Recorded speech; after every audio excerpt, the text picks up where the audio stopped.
और कई बार सन्मुख बैठे नहीं, यूट्यूब पे बैठे बैठे कितनी बार इतने लोग कथा सुनते हैं, दूर देश, साथ साथ समुद्र पार, जिनकी कोई संभावना नहीं कि कभी हमसे मिल पाएंगे, हम उनसे मिल पाएंगे, लेकिन कभी टकरा जाते हैं और फिर जब मिलते हैं तो फिर रोने लगते हैं। महाराज जी एक बार वो प्रसंग सुना था, उससे ऐसा हो गया, सब बदल गया, सब परिवर्तित हो गया। आके देखो हमारे वृंदावन में 2:30 बजे महाराज, लाखों की तादाद में लोग खड़े होते हैं रोड पर। हमारे पूज्य श्री प्रेमानंद जी महाराज जब निकलते हैं, क्यों? उनकी वाणी एक 10x10 के कमरा में बैठ करके जो बात बोल देते हैं, लाखों रावणों का वध कर देती है वो बात। कैसे? कलयुग में वाणी ही श्री कृष्ण है, कलयुग में वाणी ही श्री राम है। इसलिए भैया वाणी में ही नाम को विराजमान कीजिए, वाणी में नाम नहीं विराजे। आप मंदिर नित्य जाते हैं, नेत्रों में कृष्ण को विराजमान करते हैं, आप हाथों से उनकी सेवा करके अपनी त्वचा में कृष्ण को विराजमान करते हैं, आप परिक्रमा करके अपने तन में कृष्ण को विराजमान करते हैं, पर आपका परिवर्तन तभी होगा जब आपकी वाणी में श्री कृष्ण बैठ जाए। और वाणी में कहां से बैठेंगे? यहां से, यहीं से ही प्रविष्ट होंगे। इसलिए 2 चीजें, बस कर्ण रंध्र खुले रखो, यहां से वाणी को प्रविष्ट कराओ, प्रविष्ट करा करके जब हृदय का राक्षस मरेगा, तो जैसे ही राक्षस मरेगा, हमारे मन रूपी सिंहासन पर राक्षस बैठा था, राक्षस का वध ठाकुर जी करेंगे, तो राक्षस के हटते ही मन रूपी सिंहासन पर स्वयं ठाकुर जी बैठ जाएंगे। और ठाकुर जी जैसे सिंहासन पर बैठेंगे तो हमारे संपूर्ण देह का शासक कौन? ठाकुर जी। वो कैसे होगा? केवल कथा से, सत्संग से। एक काशी में एक ब्राह्मण रहते थे, बहुत साल बाद मुझको ये कथा याद आई है, मैंने शायद अपनी पहली कथा में ये कथा सुनाई थी। अब कई बार सन्मुख बैठे नहीं, यूट्यूब पे बैठे बैठे कितनी बार इतने लोग कथा सुनते हैं, दूर देश, साथ साथ समुद्र पार, जिनकी कोई संभावना नहीं कि कभी हमसे मिल पाएंगे, हम उनसे मिल पाएंगे, लेकिन कभी टकरा जाते हैं और फिर जब मिलते हैं तो फिर रोने लगते हैं। महाराज जी एक बार वो प्रसंग सुना था, उससे ऐसा हो गया, सब बदल गया, सब परिवर्तित हो गया। आके देखो हमारे वृंदावन में 2:30 बजे महाराज, लाखों की तादाद में लोग खड़े होते हैं रोड पर। हमारे पूज्य श्री प्रेमानंद जी महाराज जब निकलते हैं, क्यों? उनकी वाणी एक 10x10 के कमरा में बैठ करके जो बात बोल देते हैं, लाखों रावणों का वध कर देती है वो बात। कैसे? कलयुग में वाणी ही श्री कृष्ण है, कलयुग में वाणी ही श्री राम है। इसलिए भैया वाणी में ही नाम को विराजमान कीजिए, वाणी में नाम नहीं विराजे। आप मंदिर नित्य जाते हैं, नेत्रों में कृष्ण को विराजमान करते हैं, आप हाथों से उनकी सेवा करके अपनी त्वचा में कृष्ण को विराजमान करते हैं, आप परिक्रमा करके अपने तन में कृष्ण को विराजमान करते हैं, पर आपका परिवर्तन तभी होगा जब आपकी वाणी में श्री कृष्ण बैठ जाए। और वाणी में कहां से बैठेंगे? यहां से, यहीं से ही प्रविष्ट होंगे।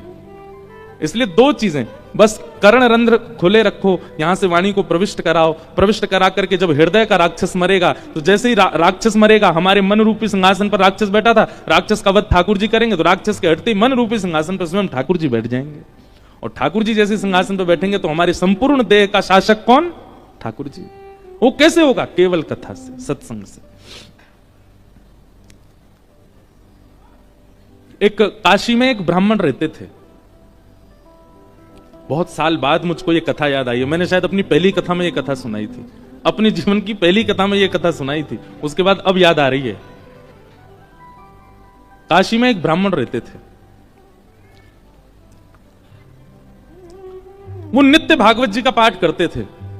हम आपको भागवत जी की महिमा बता रहे हैं, नित्य भागवत जी का पाठ करते थे। श्रीमद् भागवत क्या है बंधुओं? साक्षात शब्दमय मूर्ति है श्री कृष्ण की। तेने यम वांगमयी मूर्ति प्रत्यक्ष कृष्ण एव ही।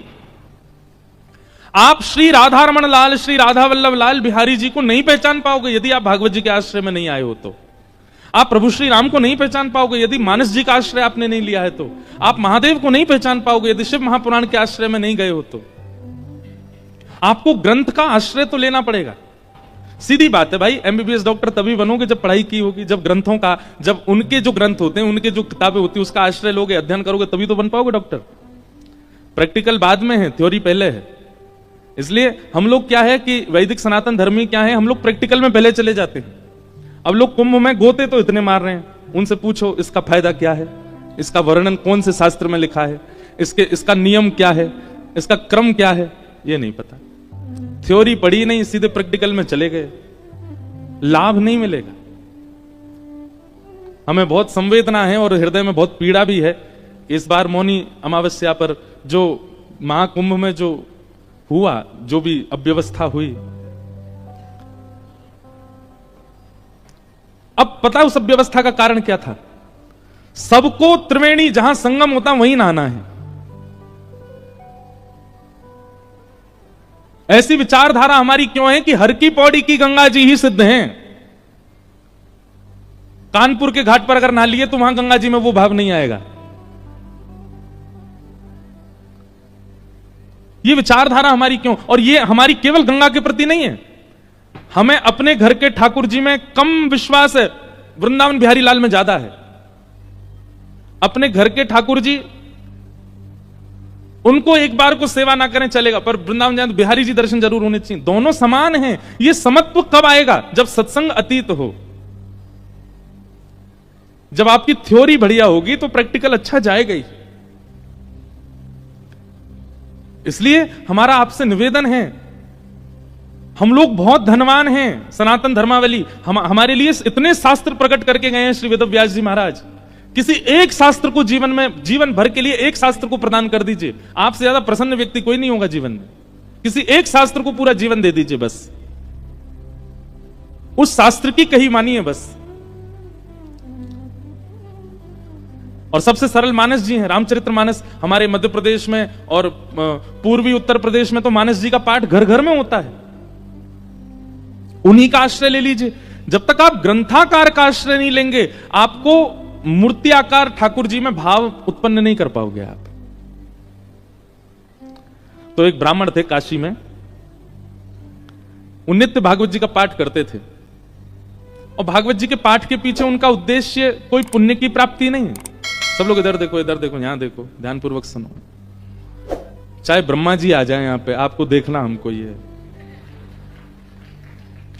यत्र यत्र रघुनाथ कीर्तनम तत्र तत्र कृतमस्तकांजलिं बाष्पवारि परिपूर्ण लोचनम मारुतिम नमत राक्षसांतकम। एक बार हनुमान जी कथा सुन रहे थे।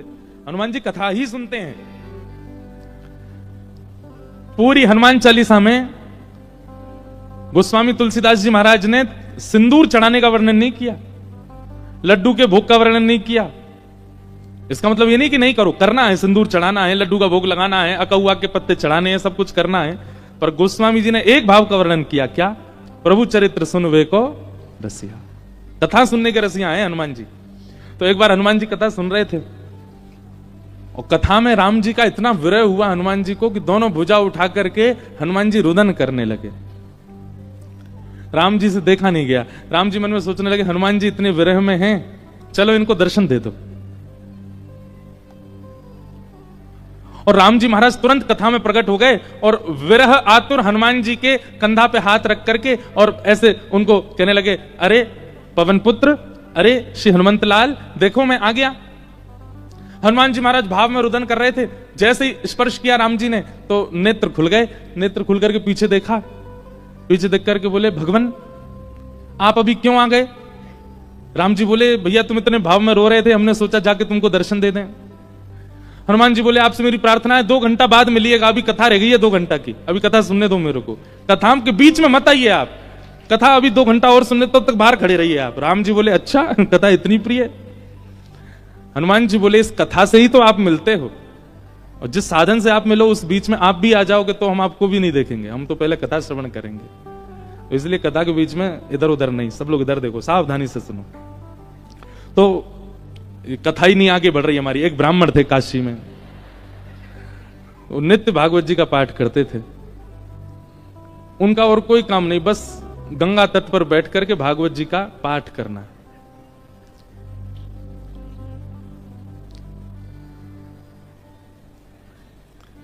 धीमे धीमे उनकी आयु बढ़ने लगी। एक दिन परिवार के सब लोगों ने कहा, भैया ये कोई इनका काम धंधा शुरू करा दो, पूरे दिन पाठ करते रहते हैं भागवत जी का।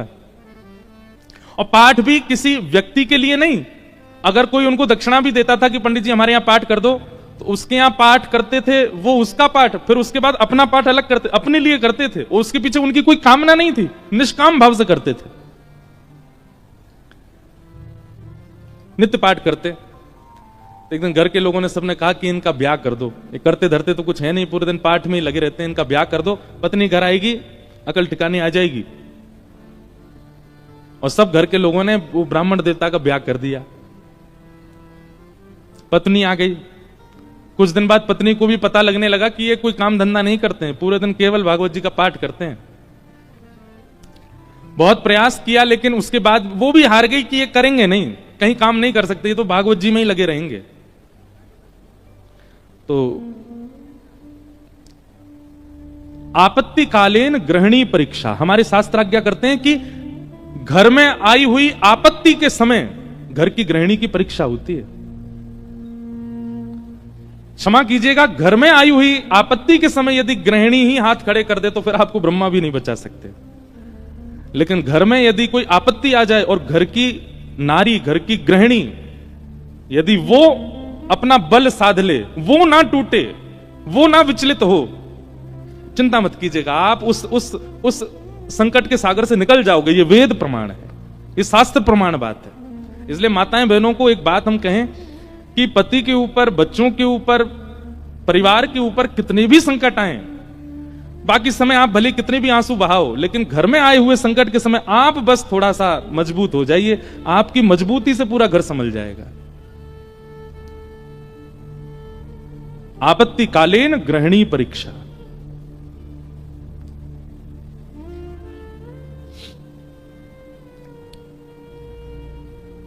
पत्नी ने सोचा कि ये तो कुछ करते नहीं है, आगे हमारा वंश बढ़ेगा, बच्चे होंगे, कैसे चलेगा परिवार। तो फिर उनकी ब्राह्मण देवता की पत्नी ने आज्ञा ली, बोले आपकी आज्ञा हो तो मैं कुछ करूं कार्य, देवी तुमको जैसा अच्छा लगे। भोजन बनाना बहुत अच्छा जानती थी, 3-4 घरों में उन्होंने काम ले लिया और वो जाती भोजन बनाती और उससे जो वेतन मिलता उसी से घर चलता था ब्राह्मण का। ब्राह्मण और प्रसन्न हो गए, बोले और बढ़िया, और कुछ नहीं करना पड़ेगा, भागवत जी में लगे रहो, पाठ करते रहो। अब इसमें कई लोग ब्राह्मण को कहीं आलसी मत समझिएगा, ये बहुत बहुत बड़ी बात हम आपको बताएंगे, वो अंत में उसका निचोड़ निकल के आएगा। 2-3 बालक भी उनके हो गए, चल रहा था घर। एक बार की बात, कुछ संतों का काशी में आगमन हुआ, संत आती रहते हैं काशी में, पर असमय में आना हुआ, बिना समय के संतों का आना हुआ। और उन्होंने किसी से पूछा, बोले भैया हम 5-10 मूर्ति हैं, कहीं प्रसाद पाने के इच्छुक हैं, कोई वैष्णव परिवार हो तो हमको बताओ। तो एक राह चलते व्यक्ति ने उन्हीं ब्राह्मण का घर बता दिया, बोले यहां चले जाइए, यहां बहुत एक सेवानिष्ठ और बड़े शास्त्रों का अध्ययन करने वाले ब्राह्मण रहते हैं, इनके पास चले जाइए, आप ये प्रसाद पवा देंगे।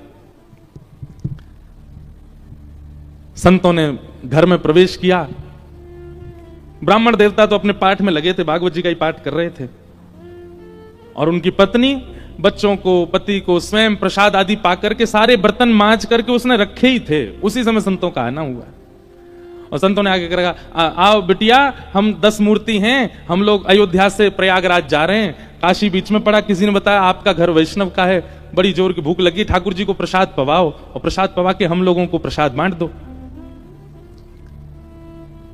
ब्राह्मणी बेचारी बड़ी प्रसन्न हो गई कि मेरे घर आज संत पधारे हैं प्रसाद पाने। तुरंत उसने जाकर के रसोई घर में सामग्रियां देखी, सामग्री इतनी थी नहीं कि उन सबको पवाया जा सके। दौड़ी दौड़ी अपने कक्ष में गई, जाकर के अपने जो उसका धन वो कमाती थी उसको जाकर के देखा कि जाऊं लेकर के आऊं, तो वह भी इतना नहीं था कि उन 10 महापुरुषों की सेवा हो सके। और ब्राह्मण का एक स्वभाव है कि और अगर ये स्वभाव किसी ब्राह्मण में नहीं है तो वो ध्यान से सुने, ये ब्राह्मण का स्वभाव होना चाहिए। ब्राह्मण दान मिले तो लेने का अधिकारी होता है, पर मांगने का अधिकारी नहीं है। मांगे ना, ब्राह्मण का स्वाभिमान है, वो मांगता नहीं है और मांगना चाहिए भी नहीं। अब वो कभी रसोई में जाए, कभी कक्ष में जाए, कभी एकांत में बैठ के सोचे मैं क्या करूं, संत पधारे हैं घर पर, कैसे प्रसाद पवाऊं। क्या व्यवस्था करूं, कुछ लाऊं, कभी ऊपर कुछ ढूंढे, कुछ मिल जाए, कुछ भुजिया मिले, नमकीन मिले, कुछ तो मिले, कुछ तो दूं, पर कोई व्यवस्था नहीं बन पाई। बार बार उसको यहां से वहां घूमते देख संत समझ गए कि हम गलत समय पे आ गए हैं। मुखमंडल बता देता है कई बार, और वे सब संत अपने अपने आसन लेके उठ गए, चिमटा कमंडल लेकर के, बिटिया सुनो सुनो सुनो सुनो, हमको ना प्रयाग पहुंचना है, विलंब हो रहा है, फिर आएंगे, अपना ही घर है, क्या दिक्कत है, तुम आराम करो, हाँ हम जाते हैं। और उस ब्राह्मणी के मन में वही आ रहा था, जब ये कक्ष मेरे घर में घुसे, इन्होंने घुसते ही क्या कहा था कि हम बहुत भूखे हैं, ठाकुर जी को भोग लगा के प्रसाद पवाओ, और ये भूखे ही जा रहे हैं और मैं कुछ नहीं कर पा रही। नेत्र सजल हो गए उसके, अत्यंत पीड़ा में आ गई। आज तक तो अपने पति से कुछ कहा नहीं था, पर आज कक्ष में प्रवेश करके ताम्रवर्ण आंखों का हो रहा था और बस चिल्लाने लगी, बोले तुमसे ब्याह किया मैंने, आपने जैसे चाहा वैसे रही मैं, आप नहीं करते कुछ तो घर घर जाके प्रसाद बना करके घर चलाती हूं मैं भूखी रह जाऊं, बच्चे भूखे रहें, आप भी भूखे रह जाते हैं, तो भी इतनी पीड़ा मुझको नहीं होती है। पर आज संत पधारे थे हमारे यहां, महापुरुष पधारे थे हमारे यहां, कल्पवासी महात्मा आए थे हमारे यहां। वो अभागा दुर्भाग्यशाली घर है जहां से संत भूखे चले जाते हैं, निराश चले जाते हैं, और आप पूरे दिन ये भागवत जी में लगे रहते हो। अगर ये भागवत कृष्ण है, अगर ये भागवत नारायण है, अगर ये भागवत साक्षात भगवान है, तो इन भागवत जी से कम इतनी उम्मीद तो हम रख सकते थे कि हमारे घर से संत भूखे नहीं जाते। क्या दिया भागवत जी ने हमें?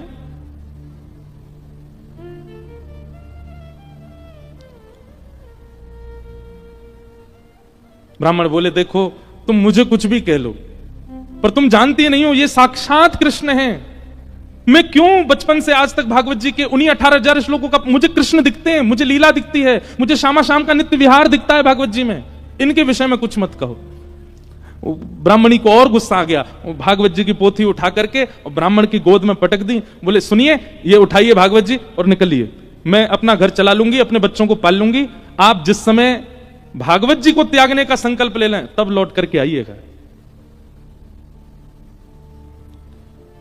ब्राह्मण के नेत्र सजल हो गए, हृदय से लगा लिया भागवत जी को, निकल पड़े, घर से निकल गए और गंगा जी के तट पर जाकर के खूब रोए, खूब रुदन किया। हे भागवत महापुराण, हे साक्षात शब्दमय कृष्ण, मेरी अभागा पत्नी है, वो आपके रूप स्वरूप को भी पहचानती नहीं है, पर हे करुणा निधान, आप कृपा करो। मैं कहूंगा भी तो भी वो अध्ययन नहीं करेगी, तो भी वो मुझसे कभी कथा नहीं सुनेगी, पर आप कृपा कीजिए और मेरी गृहिणी को अपने रूप का दर्शन करा दीजिए।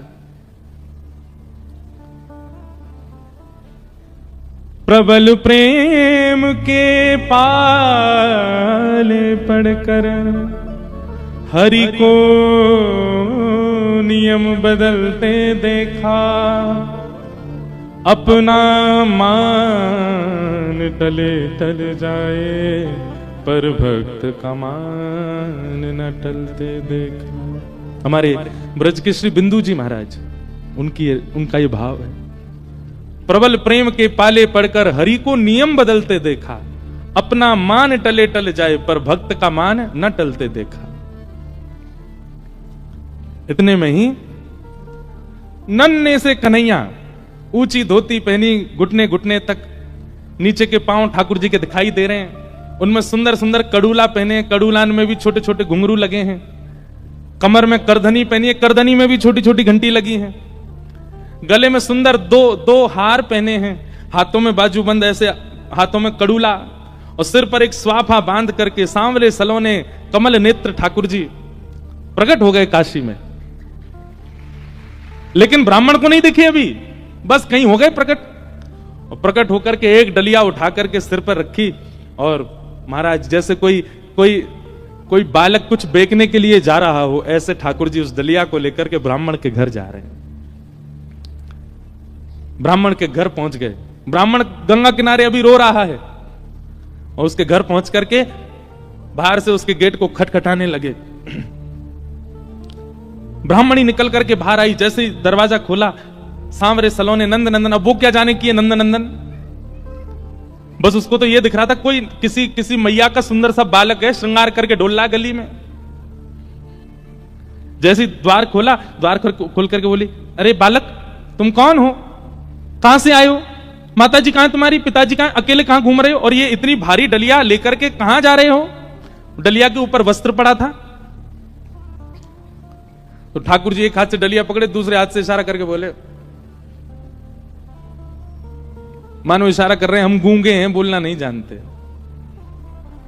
अच्छा गूंगे हो। ठाकुर जी बोले तो बोले फिर यहां क्यों आए हो।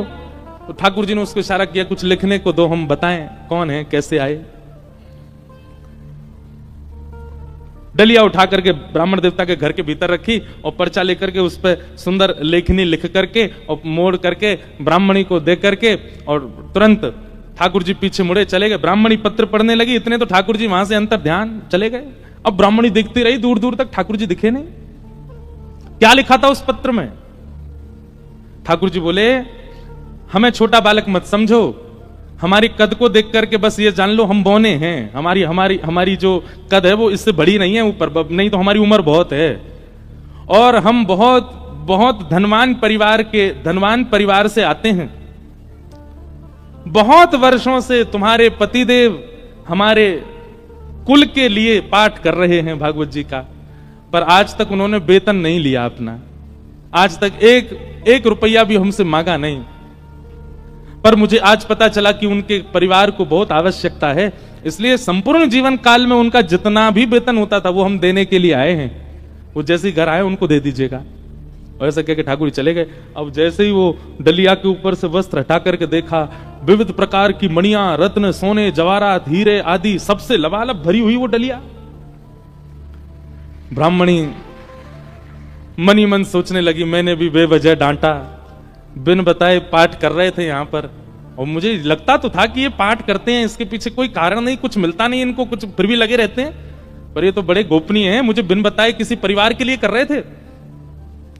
अपने बेटा को बुलाया, बोले सुनो पिताजी को खोजो, कहां है, ढूंढ के लाओ उनको। पिताजी बैठे थे गंगा किनारे, बच्चे ने जाकर, पिताजी जल्दी चलो मैया बुला रही घर पे।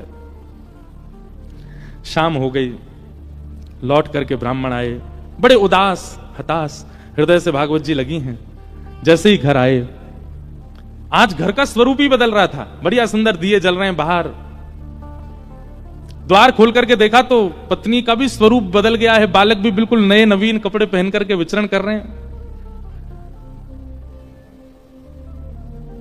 जैसे पतिदेव को आते देखा, ब्राह्मणी ने तुरंत आरती की, जल आदि छिड़काव करने लगी, खूब बलियां लेने लगी। पतिदेव बोले, ब्याह के बाद पहली बार इतना हमारा पूजन हुआ है, ऐसा क्या हो गया जो इतना पूज रही हैं हमको। देवी ये घर की रौनक, हमको डांटने से फटकारने से घर की रौनक बढ़ गई तुम्हारी, रोज ही डांट दिया करो हमको। ऐसा क्या हो गया जो आज इतना सब कुछ मंगल, बच्चे नए वस्त्र पहन के घूम रहे हैं, आप बढ़िया साड़ी पहन के, ये कहां से इतना सब कुछ आया। हाथ पकड़ के बोली, आज तुम्हारी चोरी पकड़ी गई है ना, वहीं से मिला है ये सब कुछ। ब्राह्मण देवता बोले, मेरी कौन सी चोरी। बोले चलो दिखाती हूं।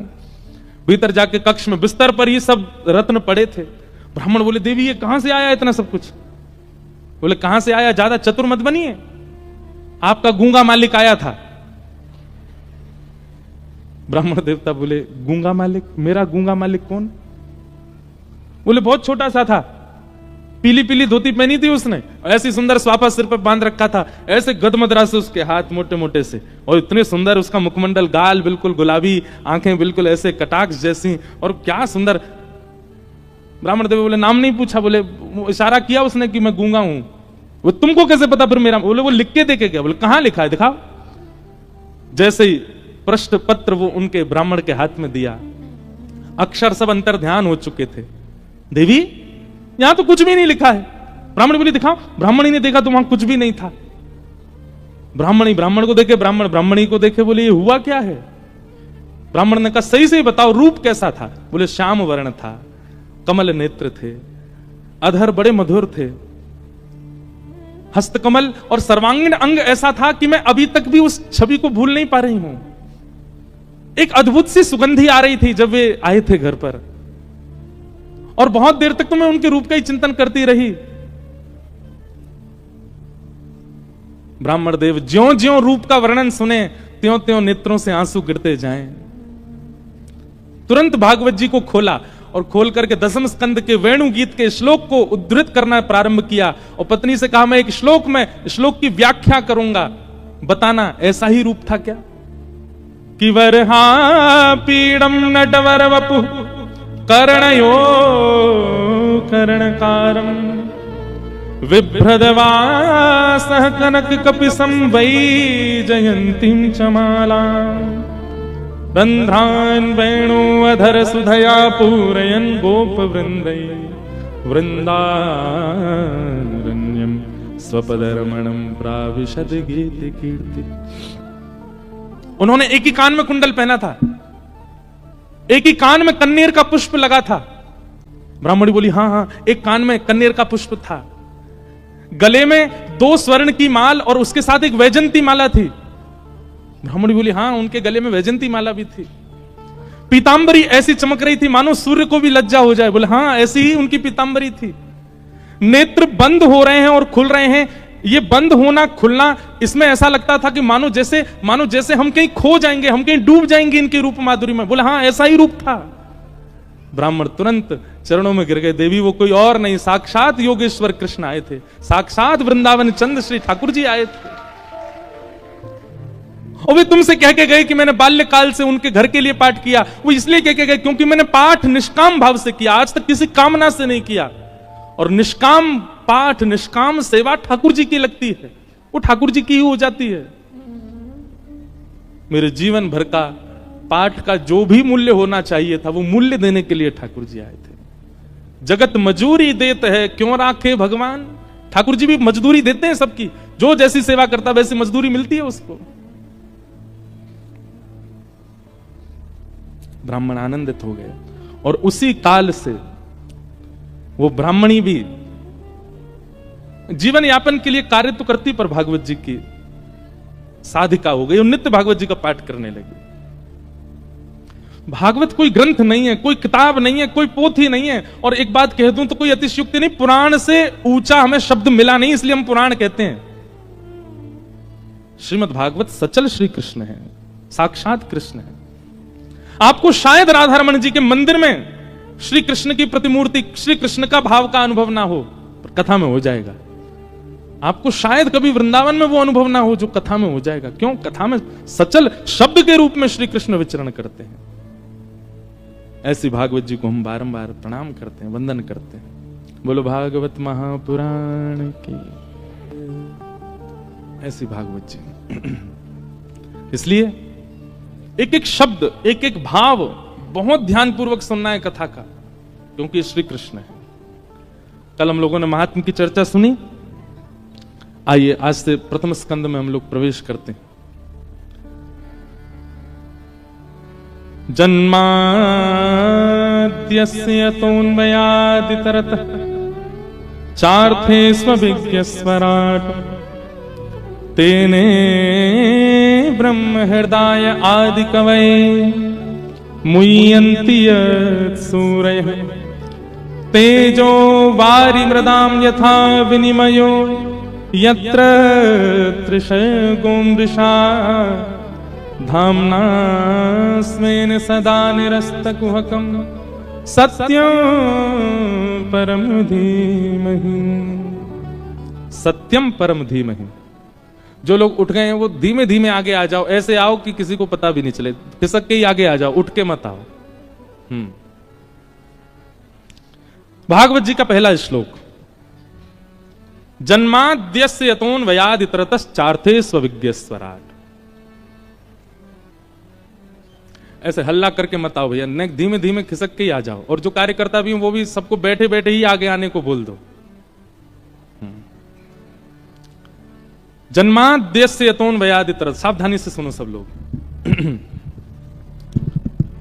वेद व्यास जी महाराज ने भागवत जी की रचना में प्रथम श्लोक जकार से प्रारंभ किया, ज शब्द से प्रारंभ किया। हमारे व्याकरण में ऐसा कहते हैं कि जकार जो है ये दग्धाक्षर है। संस्कृत के विद्वान यदि किसी शुभ स्तुति का प्रारंभ करते हैं तो ज शब्द पहले नहीं बोलते, क्योंकि ज शब्द जो है, ऐसा नहीं है कि नहीं बोलते, पर ज शब्द को दग्धाक्षर कहा। दग्धाक्षर मतलब लिखने वाला, बोलने वाला, कहने वाले का हृदय पीड़ा में होगा तो वो ज ही बोलेगा पहले, दग्धाक्षर। भागवत जी में गोपियों ने गोपी गीत गाया। कितने लोगों को गोपी गीत याद है सागर में? वाह भैया, 5000 लोगों में 5 हाथ उठे। अब भागवत जी हो गई हैं आपके सागर में, अब हमको कुछ दक्षिणा दीजिएगा। दक्षिणा के रूप में यही दीजिए कि नित्य गोपी गीत का पाठ प्रारंभ कर दीजिए और गोपी गीत याद कीजिए। अब देखो कब याद करोगे, जीवन निकलता जा रहा है आप लोगों का। कई लोग तो बिल्कुल बिल्कुल बाउंड्री पे ही खड़े हैं।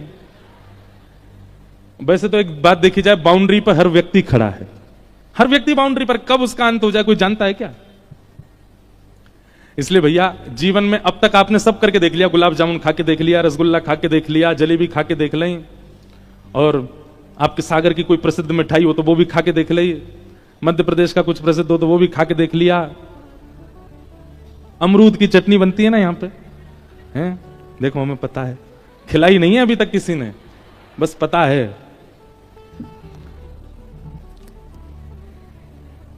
हम आए हैं दमोह, दमोह में कथा हुई थी कुछ वर्ष पहले, वो आयोजक भी आए हैं आज बेचारे कथा में, जो दमोह में कथा कराए थे।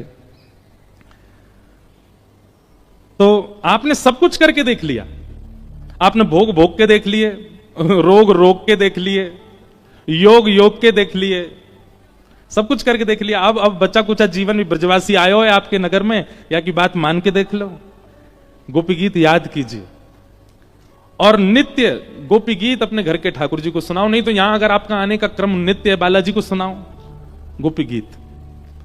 गोपी गीत का प्रारंभ भी जयति तेधिकम ज से ही होता है। क्यों? क्योंकि ठाकुर जी अंतर ध्यान हो गए हैं और उस समय में गोपियां विरही होकर के ठाकुर जी को पुकार रही हैं, इसलिए ज शब्द से प्रारंभ हुआ गोपी गीत का भी। श्रीमद् भागवत जी का प्रारंभ ज शब्द से हुआ, जन्माद्यस्य। और तो सुनो, हम सबका प्रारंभ जा शब्द से हुआ। जन्म, हम सबका भी जन्म हुआ है, इसका मतलब हम सब भी कहीं ना कहीं दग्ध हृदय वाले, हम सब भी पीड़ित हैं, और निश्चित है पीड़ित हैं इसलिए तो जन्म हुआ। अगर पीड़ित नहीं होते तो वैकुंठ में होते। हमारे कोई पूर्व के कर्म, पूर्व के दुष्कर्म शेष रह गए हैं जो हमें भोगने हैं, पुण्य, पूर्व के पुण्य कर्म रह गए जो हमको भोगने हैं, उसके लिए तो हम आए हैं पृथ्वी पर। इसका मतलब पीड़ित ही है हमारी आत्मा, इसलिए हमारे प्रादुर्भाव को जन्म कहा गया।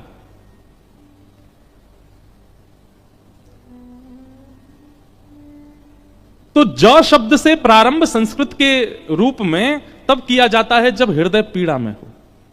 भागवत जी का प्रारंभ जकार से हुआ, हमारा प्रारंभ जकार से हुआ, गोपी गीत का प्रारंभ जकार से हुआ। हमारे वृंदावन में जाके पूरी दुनिया भी जकार ही कहती है, जय जय श्री राधे, सब जय ज से ही प्रारंभ करते हैं। इसीलिए पीड़ित है हृदय हमारा, और हम नहीं जानते होंगे, हमारी आत्मा जानती है।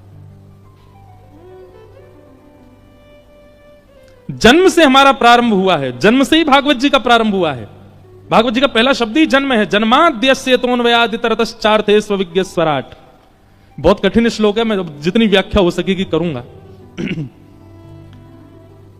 जन्म से हमारा प्रारंभ, जन्म से ही भागवत जी का प्रारंभ। पर हमारा अंत हमको पता है, हमारा अंत क्या है? मृत्यु। क्या है? क्या है? मृत्यु। पर हमारा अंत मृत्यु नहीं होना चाहिए। हमारा विश्राम कहां होना चाहिए? तो भागवत जी का जो अंतिम श्लोक का विश्राम है वही हमारा विश्राम होना चाहिए। जब भागवत जी के पहले श्लोक का पहला शब्द हमारा प्रारंभ है, तो भागवत जी के अंतिम श्लोक का अंतिम शब्द हमारा विश्राम होना चाहिए। और विश्राम, अंतिम श्लोक क्या भागवत जी का? नाम संकीर्तनम यस्य सर्व पाप प्रणाशनो प्रणामो दुख समनस्तम नमामि हरिम परम। अंतिम शब्द क्या है? हरिम परम। क्या है? हरिम परम। हमारा विश्राम मृत्यु नहीं है, हमारा विश्राम अर्थी नहीं है, हमारा विश्राम चिता नहीं है, हमारा विश्राम हरिम परम, हरि परमात्मा के श्री चरण, वही हमारा विश्राम। वहां हमारा, ये त्रिवंश महाप्रभु बैठे हैं मंच पर, इनका विश्राम हरिम परम, श्री राधा वल्लभ जी के चरण। स्वामी श्री हरदास जी विराज रहे हैं, आपका विश्राम हरिम परम। यहां श्रीमद वल्लभाचार्य जी, इनका विश्राम हरिम परम। भक्तिमती मीराबाई, उनका विश्राम हरिम परम। गोस्वामी तुलसीदास जी महाराज, उनका विश्राम हरिम परम। कालिदास का विश्राम हरिम परम। हमारा विश्राम शमशान घाट। हमारा विश्राम हरिम परम क्यों नहीं है? आज लिख लीजिए, कथा सुनने का, कुंभ स्नान करने का, नाम जप करने का, तिलक लगाने का, संत जनों को प्रणाम करने का, पुण्य करने का एक ही उद्देश्य है, हरिम परम, हरिम परम की प्राप्ति होना। आपके उद्देश्य अनेक रहे हैं। कभी आपका उद्देश्य बहुत अच्छे कॉलेज में पढ़ने का था, कभी बहुत अच्छे स्कूल में जाने का था, बहुत धन कमाने का था, कोई गाड़ी खरीदने का था, किसी कन्या से ब्याह करने का था, किसी पुरुष से ब्याह करने का था, किसी पदवी को प्राप्त करने का था। पर अब आप कथा में बैठे हो और नियमित 7 दिन का संकल्प लेके बैठे हो, तो आपका उद्देश्य बाकी सब किनारे, हरिम परम, हरिम परम। और उस हरिम परम को प्राप्त करने के लिए जो जो आवे, चाहे उसके लिए मुझे अच्छी यूनिवर्सिटी में पढ़ना पड़े, अच्छे कॉलेज में जाना पड़े, खूब धन कमाना पड़े, अच्छा घर बनाना पड़े, पर सबके पीछे उद्देश्य क्या होना चाहिए? हरिम परम। यही कथा का उद्देश्य। आप विवाह भी इसी भाव से कर रहे हो कि पत्नी के सहित हरिम परम। बालक भी इसीलिए प्रकट हुए हैं घर में कि बालकों सहित हरिम परम। आप वकील भी इसीलिए बने हो, नेता भी इसीलिए बने हो, वाइस चांसलर भी इसीलिए बने हो, चार्टर्ड अकाउंटेंट भी इसीलिए बने हो कि हरिम परम, इसके माध्यम से भी, माध्यम सब बन जाएं पर उद्देश्य हरिम परम। आपको कुछ नहीं करना पड़ेगा, सब अपने आप, सब भक्ति में हो जाएगा। आपकी पढ़ाई भक्ति में हो जाएगी, आपकी इंजीनियरिंग भक्ति में हो जाएगी, आप नेता हैं, आपका नेता स्वरूप भक्ति में हो जाएगा, सब कुछ भक्ति में होता चला जाएगा। सब भक्ति में होने का मतलब सब पवित्र होता चला जाएगा। आपका विवाह पवित्र हो जाएगा, सब कुछ पवित्र हो जाएगा। उद्देश्य यदि श्यामा श्याम है तो, उद्देश्य यदि ठाकुर जी है तो, सबसे प्राप्त क्या करना है? ठाकुर जी को, हरिम परम। ये उद्देश्य मान लीजिए। कई लोग हमको, हम तो केवल कथा कहना जानते हैं, पर कई लोगों को लगता है ये बाबा जी कुछ जानते होंगे। एक माता जी अभी मिली मुझको बोलती हैं, प्रणाम करें, बाबा मेरे मन में क्या चल रहा है। अब मैं अपने संग पंडित जी को देखूं, मैंने कि क्या बोलूं इनको, मैंने कि मैया हम वो वाले बाबा नहीं है, हम तो केवल कथा सुनाते हैं। नहीं तिलक लगा रखा है आपने, हाँ धोती पहनी है। अरे भैया मैंने, हमसे केवल कथा कहनी आती है और कुछ नहीं। नहीं मेरे मन में क्या चल रहा है बताओ।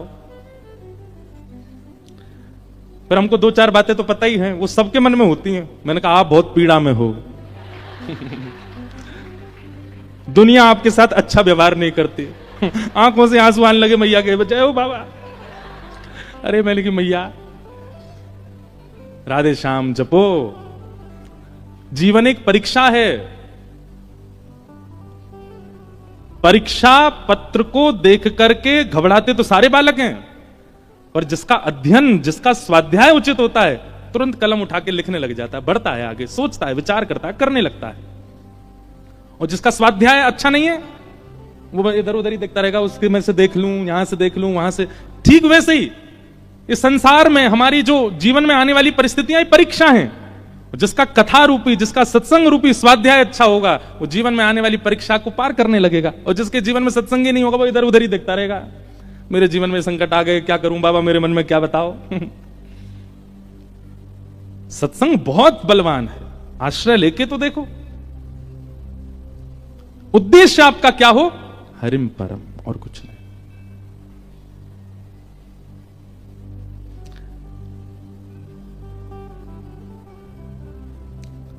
मेरे तो, अब मैं थोड़ा सा घबरा रहा था कि मैं सागर में पद गाऊं कि नहीं। हम भजन तो बहुत गाते हैं, भजन कम गाते, पद ज्यादा गाते हैं। एक बहुत सुंदर पद है, आप लोग समझने का प्रयास कीजिएगा, पद समझ में आ जाएंगे और गाइएगा मेरे साथ में। मेरे तो गिरधर ही गुणगान, मेरे तो गिरधर ही गुणगान। इस पद का अर्थ क्या है? मेरा उद्देश्य कुछ और नहीं है, केवल गिरधर के गुणगान। मैं कर्म भी इसीलिए कर रहा हूं, मैं खा भी इसीलिए रहा हूं, मैं सो भी इसीलिए रहा हूं, मैं पहन भी इसीलिए रहा हूं कि गिरधर मिले। ऐसा उद्देश्य बना लीजिए, काम करते चलो, नाम जपते चलो, हर समय कृष्ण का ध्यान धरते चलो, मुरली वाले को मन से रिझाते चलो, कृष्ण गोविंद गोपाल। सुख में फूलो मती, दुख में भूलो मती, प्राण जाए मगर नाम भूलो मती, काम की वासना को मिटाते चलो, कृष्ण गोविंद गोपाल। मेरे तो गिरधर ही गुणगान, मेरे तो गिरधर ही गुणगान, मेरे तो गिरधर ही गुणगान, मेरे तो गिरधर ही गुणगान। यह मूरत खेलत नैननु में,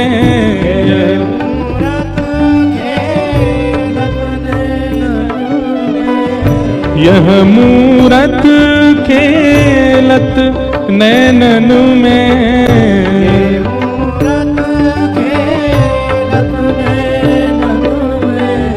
यही हृदय में ध्यान हो, यही हृदय में ध्यान,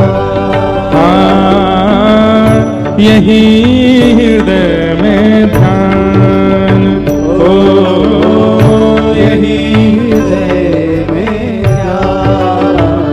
मेरे तो गिरधर ही गुणगान, मेरे तो गिरधर ही गुणगान, मेरे तो गिरधर ही गुणगान, मेरे तो गिरधर ही गुणगान। प्यारे गिरधर लाल की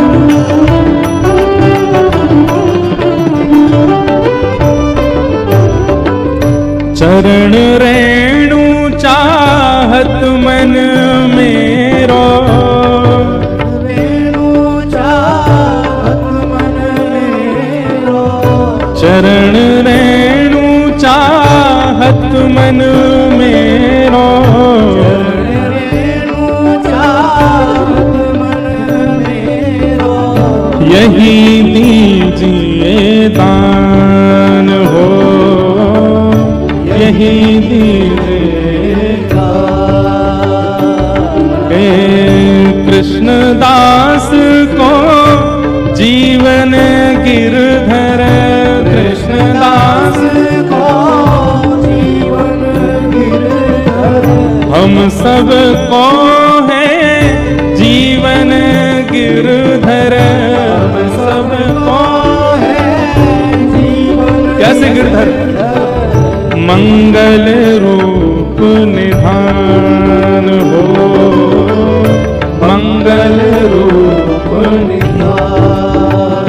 मेरे तो गिरधर ही गुणगान, मेरे तो गिरधर ही गुणगान, मेरे तो गिरधर ही गुणगान, मेरे तो गिरधर ही गुणगान, मेरे तो गिरधर ही गुणगान, मेरे तो गिरधर ही गुणगान। हमारे ब्रज में कृष्णदास अधिकारी हुए एक, वो कृष्णदास अधिकारी जी ये पद गा रहे हैं। वो क्या कह रहे हैं? मेरे तो गिरधर ही गुणगान। उनकी जीवन की हर क्रिया केवल ठाकुर जी के लिए है। जैसे हम लोगों का स्वभाव क्या है, हम बाजार में जाते हैं, कोई अच्छा वस्त्र दिख जाए तो हमारे मन में क्या आता है, ये वस्त्र मैं पहनूंगा तो कैसे लगेंगे।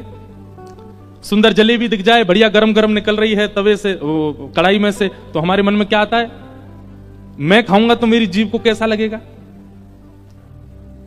आभूषण देखते हैं तो ना हमारा चिंतन हो जाता है कि मेरे गले में कैसा लगेगा। या फिर हम अपना विचार करते हैं या अपने परिवारी जनों का विचार करते हैं।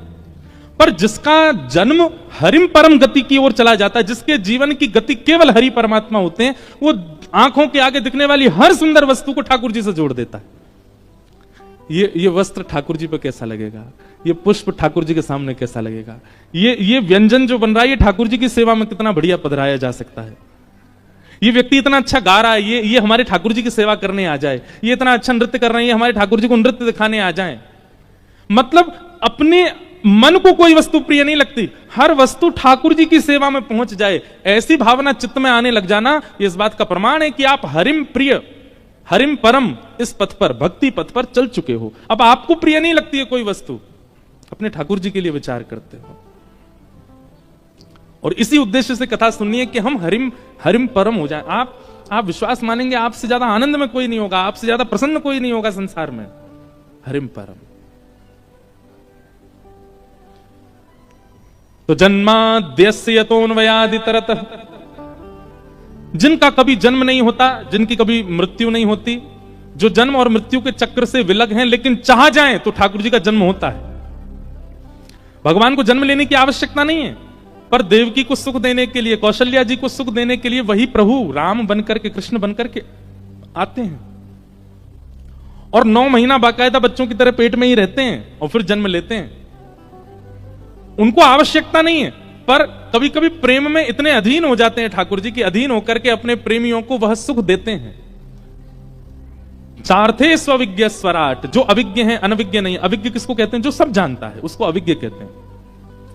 संसार में केवल भगवान ऐसे हैं जो सब जानते हैं, बाकी इसीलिए उनका नाम भगवान है।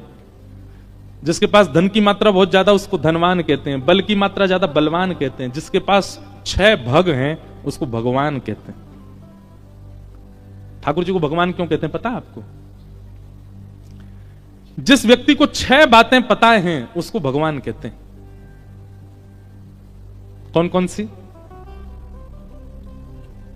उत्पत्ति प्रलयम चैव भूतानाम अगति गति वेत्तिम विद्याम अविद्याम च सवाच्यो भगवान इति। ये 6 बातें जो जानता है वो भगवान है। उत्पत्ति, पृथ्वी का उत्पत्ति दिवस कौन सा है, कौन से दिन पृथ्वी का निर्माण हुआ, कोई नहीं बता सकता। परमात्मा जो जानते हैं वही जानते हैं बस कि पृथ्वी कब बनी थी और इस पृथ्वी का प्रलय कब होगा, यह भी जो जानता है वही परमात्मा है बस। कई लोगों ने हल्ला किया 2012 में पृथ्वी खत्म हो जाएगी, 25 आ गया, अब कह रहे हैं 26-27 में चली जाएगी। और उसमें भी एक ग्रंथ का आश्रय सब लोग बोलते हैं कि उस ग्रंथ में ऐसा लिखा है।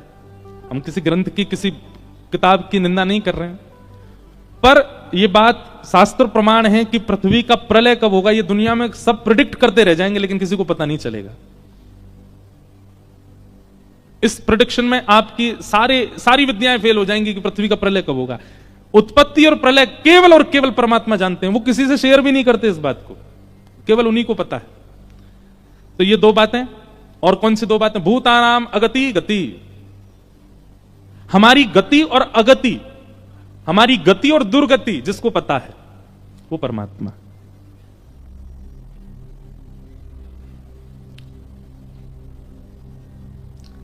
किसी ने प्रेडिक्शन किया था हमसे, आप कभी भागवत के वक्ता नहीं बन पाओगे।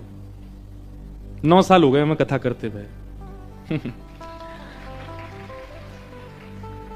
व्यक्ति की गति और अगति यह भी केवल परमात्मा जानते हैं।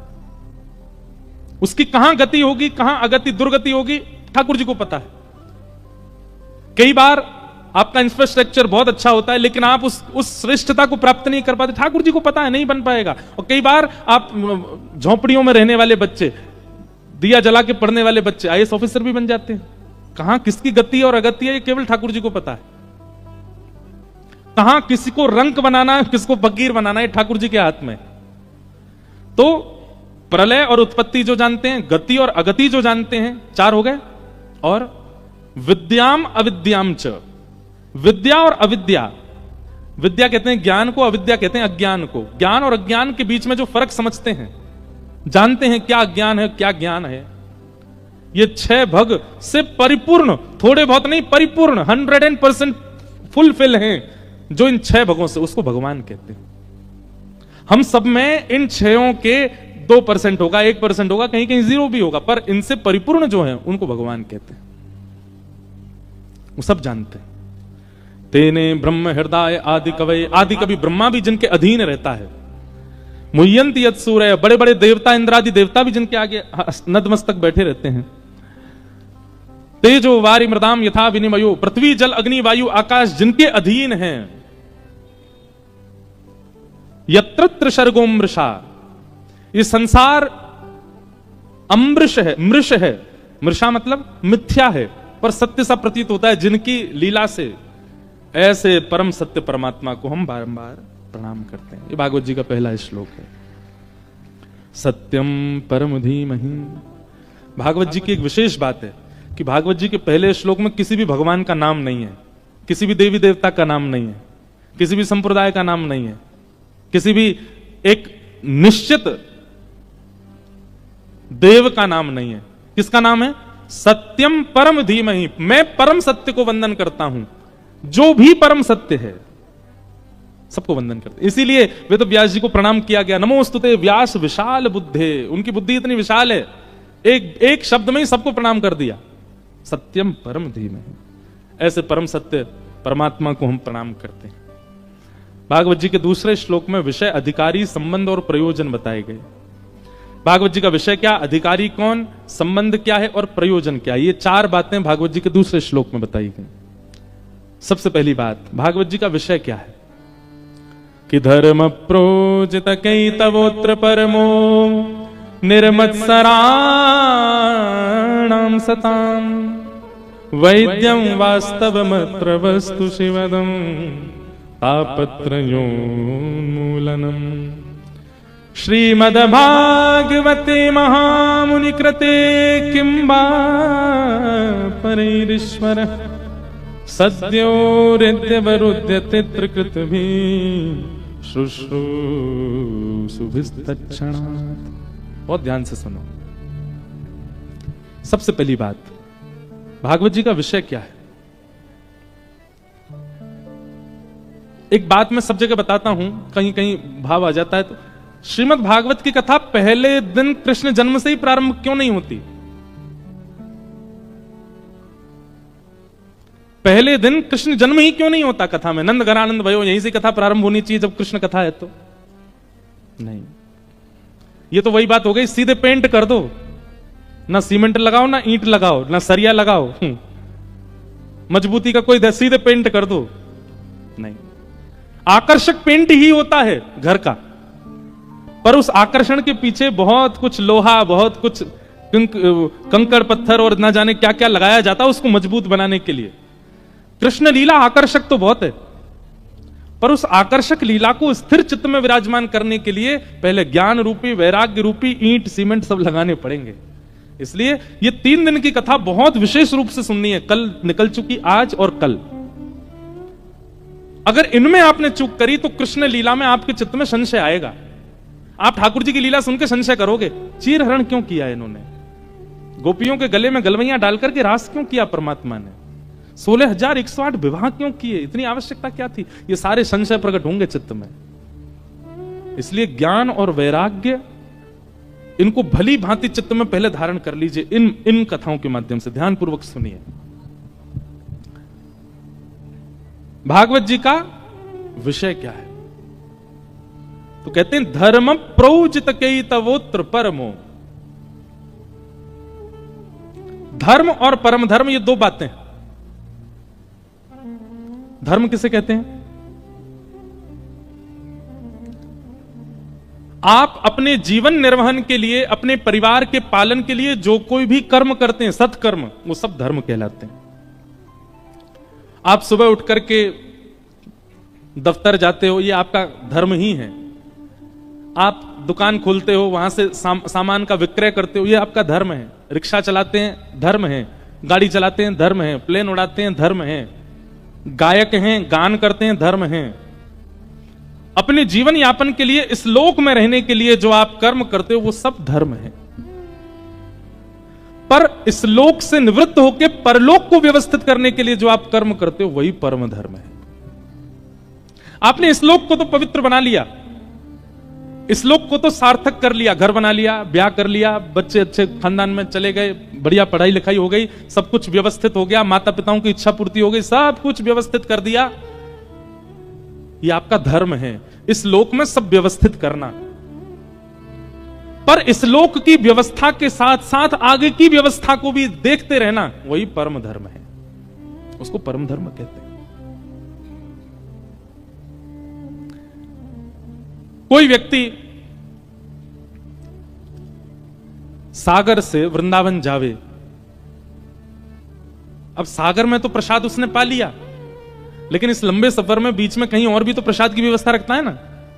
नमकीन रख लेगा, घर से कुछ बना के ले जाएगा, चूड़ा ले जाएगा, रोटी ले जाएगा, कुछ भी बना के ले जाएगा। रास्ते में हमको भूख प्यास लगेगी तो क्या पाएंगे, साथ में बच्चे इनको क्या पवाएंगे। तो आपने घर पे जो प्रसाद पाया वो आपका धर्म है, पर आप आगे की व्यवस्था संग लेकर के चल रहे हो, ये परम धर्म है। इस संसार में व्यवस्थित होना धर्म है, पर इस संसार में व्यवस्थित होते होते उस लोक की भी व्यवस्था करना वो परम धर्म है। और श्रीमद् भागवत सुनने वाला, कहने वाला, कराने वाला उस व्यक्ति के चित्त में परम धर्म की मात्रा अति होनी चाहिए। परम धर्म, इसका मतलब यह नहीं कि अपना धर्म पहली सिद्धि है, परम धर्म दूसरी सिद्धि है। आप सीधे दूसरी सिद्धि पर नहीं चढ़ सकते, बहुत दूरी है, इतना कद नहीं है आपका। आपको पहले धर्म संवारना पड़ेगा, और धर्म रूपी सिद्धि पर चढ़ के कई बार आप एक सिद्धि पर खड़े होकर दूसरी सिद्धि पर भी पांव रख लेते हैं। तो धर्म के साथ परम धर्म, ये दोनों निभाने हैं, यह लोक भी परलोक भी। यह लोक कैसे सुधरेगा? आज सुबह एक सज्जन मिलने आए थे हमसे, बहुत अच्छे, उन्होंने 5 सूत्र बताए थे। मैंने कहा तो था कि लिख के दीजिए मुझे, आए हैं वो। हाँ, तो उनसे कहेंगे कि दीजिएगा, कल मैं कहूंगा। वो बिल्कुल धर्म की परिभाषा है। अच्छा, हमारे पंडित जी ही धर्म समझ रहे हैं, दुनिया को बता दो, ला दो। बहुत अच्छे 5 सूत्र बताए, हमारे सरसंघ चालक जी के भाव थे। धर्म क्या है? ये 5 सूत्र, ये धर्म है। हमें समझना परम धर्म है, लेकिन उससे पहले धर्म समझना है। भागवत जी का उद्देश्य परम धर्म है, पर उससे पहले धर्म जानना पड़ेगा। अच्छा, धर्म की एक सरल परिभाषा क्या है? धार्यते इति धर्म, धारण करने को धर्म कहा जाता है। एक पात्र है, उस पात्र में लड्डू डाल दो, उस पात्र में दही डाल दो, उस पात्र में चीनी डाल दो, उस पात्र की जितनी योग्यता है उतना सामान डालते रहो, सबको धारण करेगा, यही धर्म कहलाता है। अपने पात्र के अनुसार वस्तुओं को धारण करना, समाज को धारण करना, परिवार को धारण करना, अपने जीवन को धारण करना, पत्नी के जीवन को धारण करना, बच्चों के जीवन को धारण करना, इन सबको व्यवस्थित रूप से धारण करने को ही धर्म कहते हैं। बहुत ध्यानपूर्वक सुनिएगा सब लोग। तो धारण करने को धर्म कहते हैं, पर उस धर्म की एक वृहद व्याख्या आप श्री ने सुबह जो 5 सूत्र कहे, सबसे पहला कुटुंब प्रबोधन, ये धर्म है। कुटुंब प्रबोधन में क्या आता है? भोजन, भवन, भ्रमण, भाषा, भूषा के मध्य भारतीय संस्कारों का जागरण। भोजन कैसा हो, यह धर्म कहता है, यह धर्म है। भोजन कितने बजे हो, यह भी धर्म है। भोजन में क्या पाएं, यह भी धर्म है। थोड़े युवा लोग जो यहां बैठे हैं, बुरा नहीं मानिएगा, पर जब आप वो वाली रोटी खाते हो जो लंबी खिंचती है,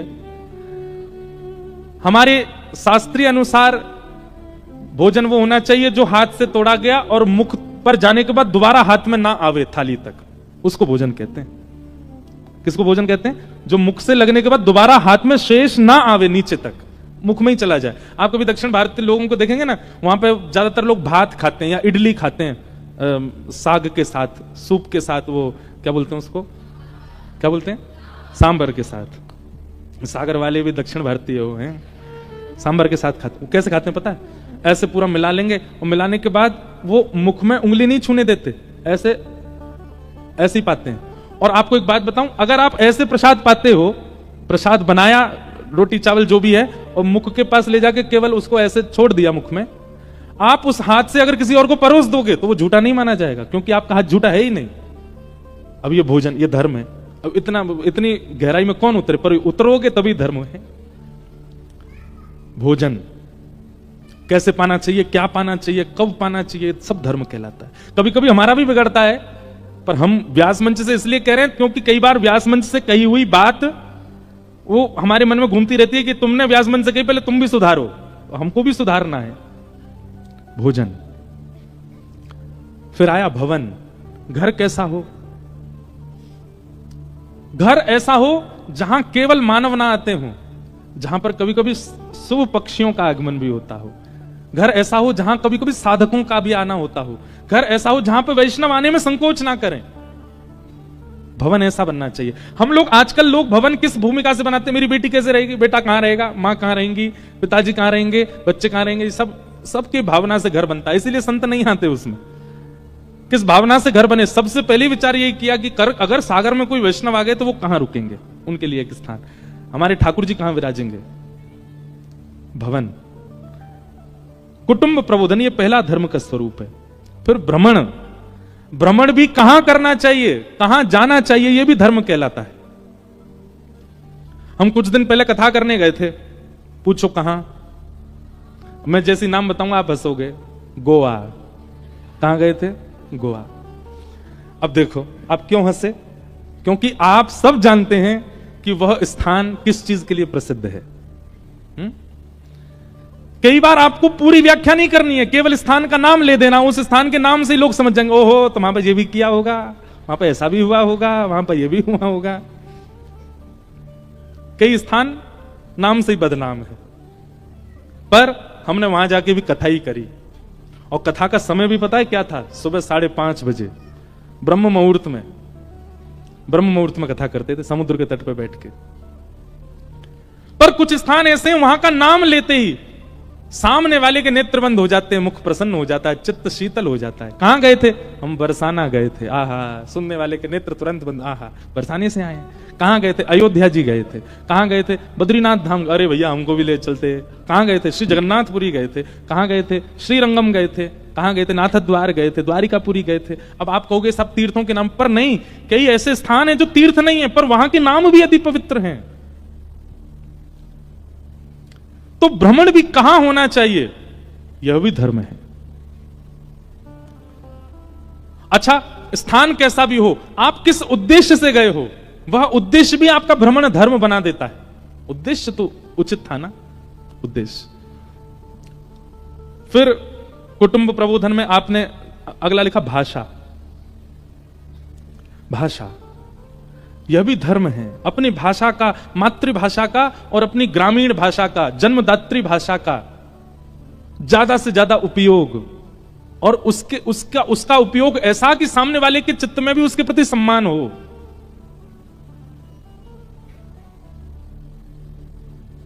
आपके यहां की बुंदेलखंडी भाषा बहुत अच्छी लगती है, हमसे बोलनी नहीं आती पर बहुत प्यारी लगती है। ऐसी हमारी ब्रज भाषा, वो भी बड़ी प्यारी है। भाषाएं सारी प्यारी हैं, पर उन भाषाओं का दुरुपयोग आजकल सोशल मीडिया बहुत करता है और उसको फिर उस परिप्रेक्ष्य में प्रस्तावित कर देता है कि फिर वो मजाक का पात्र बन जाते हैं। बुंदेलखंड की भाषा, अरे मैं लेके नहीं आया, आज एक भैया हमको एक भजन लिख के दे गए थे सुबह, बोले बुंदेलखंडी भाषा में। मैंने कहा अच्छा, अब मुझे पूरा तो याद नहीं, पर उसमें ऐसा लिखा था राम जी बजाएंगे सबको बैंड। मैंने कहा भैया ये क्या लिखा आपने?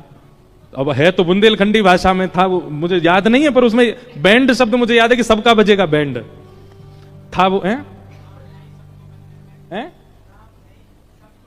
हाँ, राम धई सबको बजे हैं बैंड।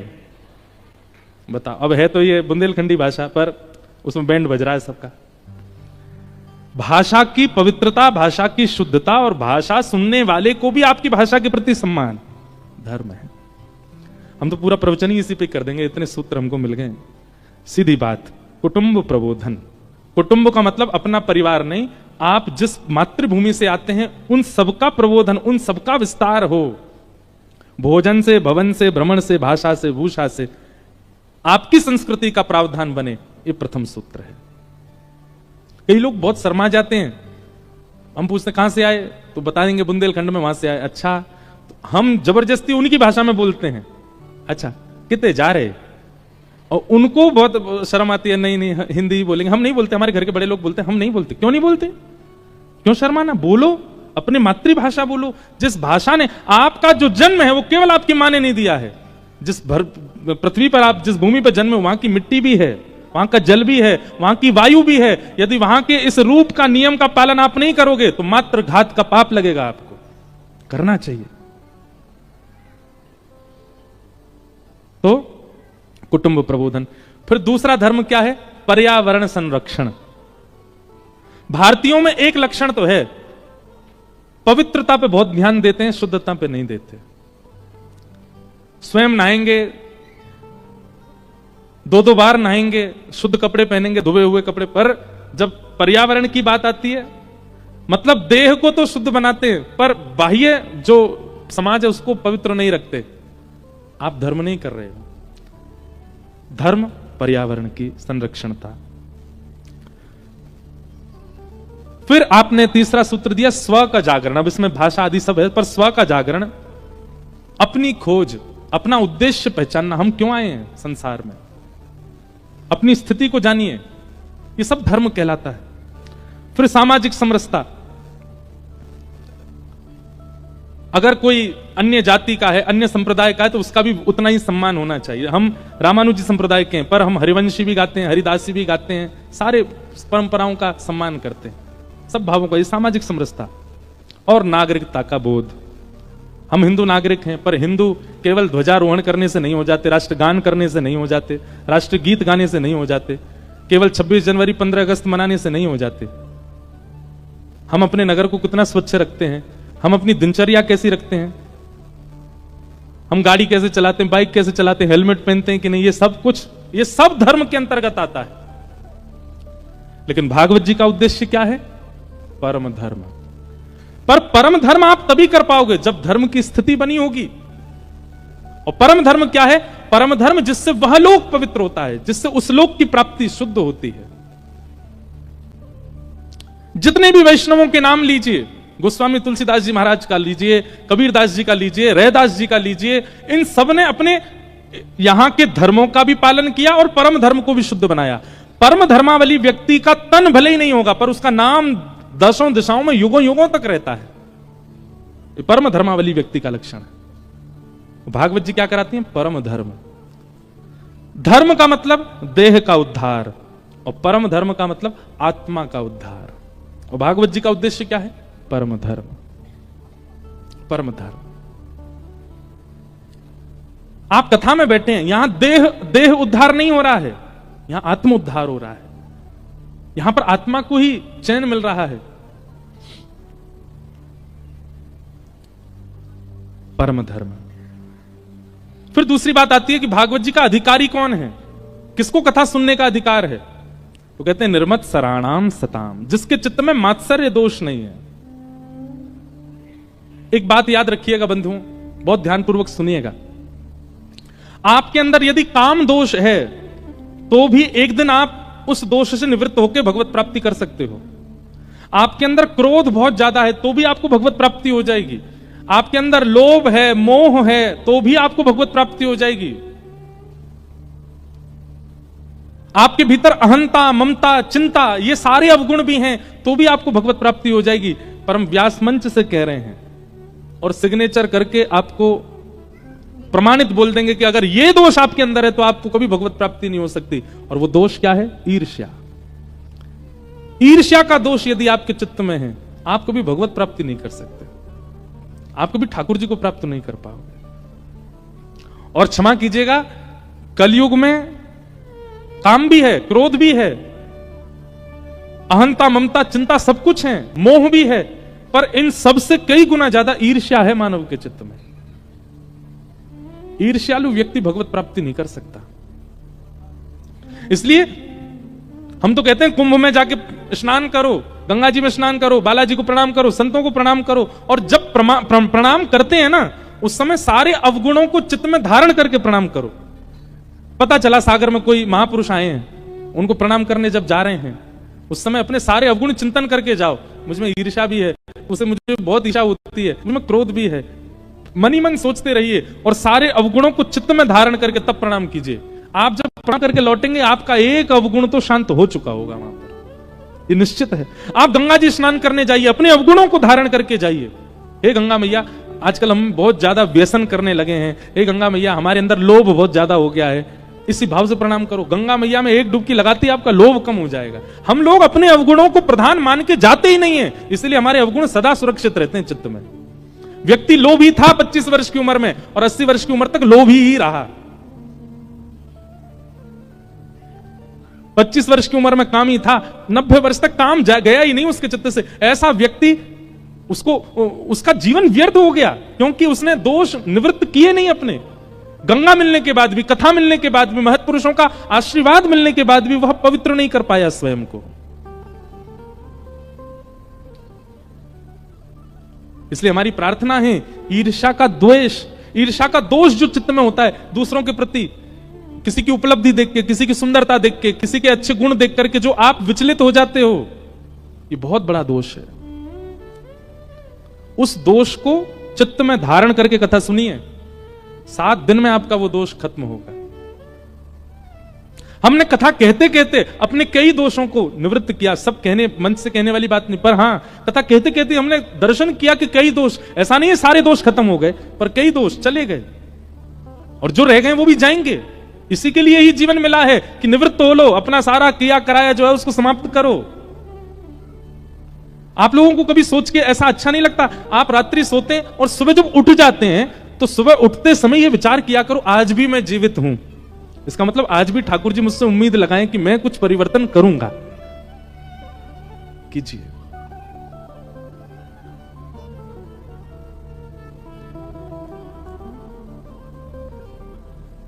दोष निवृत्त, और उसमें भी ईर्ष्या तो बिल्कुल नहीं हो। काम रखे रहो, क्रोध रखे रहो, लोभ रखे रहो, ये सब धीरे धीरे चले जाएंगे। पर ईर्ष्या यदि आपके चित्त में है, आप दुनिया की सारी उपलब्धियां प्राप्त कर लोगे, पर वृंदावन चंद श्री कृष्ण कभी प्राप्त नहीं होंगे। ईर्ष्या नहीं।